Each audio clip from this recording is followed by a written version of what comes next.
ಅಯೋಧ್ಯೆಯಲ್ಲಿ ರಾಮನ ಪ್ರಾಣ ಪ್ರತಿಷ್ಠೆಗೆ ಹೇಗಿದೆ ಸಿದ್ಧತೆ? ಏಷ್ಯಾನೆಟ್ ಸುವರ್ಣ ನ್ಯೂಸ್ನಲ್ಲಿ ಅಯೋಧ್ಯೆಯ ಕ್ಷಣ ಕ್ಷಣದ ಮಾಹಿತಿ. ಅಲ್ಲಿ ಸಿದ್ಧತೆ ಯಾವ ರೀತಿ ನಡೆದಿದೆ, ಪ್ರಾಣ ಪ್ರತಿಷ್ಠೆಗೆ ಏನೆಲ್ಲ ತಯಾರಿಗಳಾಗಿದೆ, ಸಿದ್ಧತೆ ಬಗ್ಗೆ ವಜ್ರದೇಹಿ ರಾಜಶೇಖರಾನಂದ ಶ್ರೀಗಳಿಂದ ವಿವರಣೆ. ರಾಮ ಮಂದಿರದ ಪ್ರತಿಷ್ಠೆಯ ಭಾಗದಲ್ಲಿ ಸಾಧು ಸಂತರು, ಮಠಾಧಿಪತಿಗಳು ಎಲ್ಲರೂ ಸೇರಿರುವಂತಹ ಒಂದು ಪುಣ್ಯಭೂಮಿ. ಈ ಪುಣ್ಯಭೂಮಿಯಲ್ಲಿ ಶ್ರೀರಾಮನ ಪ್ರತಿಷ್ಠೆಯ ಕಾಲಘಟ್ಟದಲ್ಲಿ ನಾವಿದ್ದೇವೆ. ಎಲ್ಲರಿಗೂ ಇಡೀ ಜಗತ್ತು ರಾಮನನ್ನು ಕೊಂಡಾಡುವಂತಹ ಕಾಲವಿದು.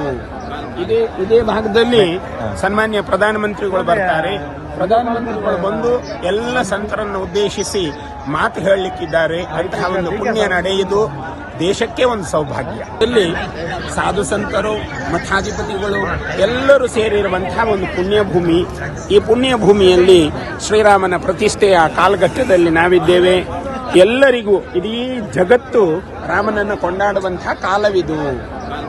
ಇದೇ ಭಾಗದಲ್ಲಿ ಸನ್ಮಾನ್ಯ ಪ್ರಧಾನಮಂತ್ರಿಗಳು ಬರ್ತಾರೆ.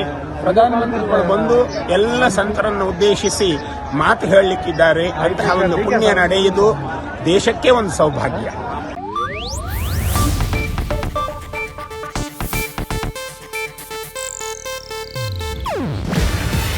ಇದು ಏಷ್ಯಾನೆಟ್ ನ್ಯೂಸ್ ನೆಟ್ವರ್ಕ್ ಪ್ರಸ್ತುತಿ.